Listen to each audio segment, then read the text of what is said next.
naye nga akatambi k'entandise nako ke k'omwana muwala Kiba Kalungi ne mwana mulenzi Lonix muganda wange ku luyimba luno olupya video bweri muganda wange gwe alaba Gemina Yugi naye ng'ajjukira nti nno egenda kubeera ng'efuluma ku Friday muganda wange gwe alaba, so olina okubeera nga oli seti wali wonna ku muyimbi ono Kiba Kalungi kosa ne muyimbi munne wali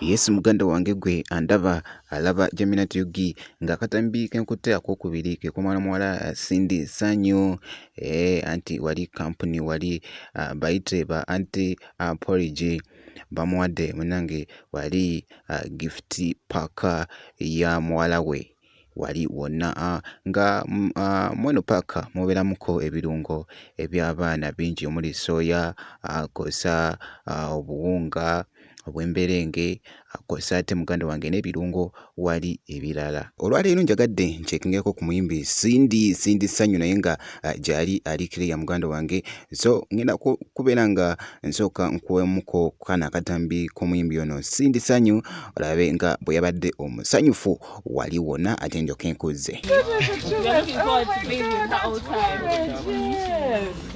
I love this story. I do this with my children. I don't like giving my children foreign things. So I like if a Ugandan has put things together, somebody I know. I love when I say thank you for choosing us. Yes.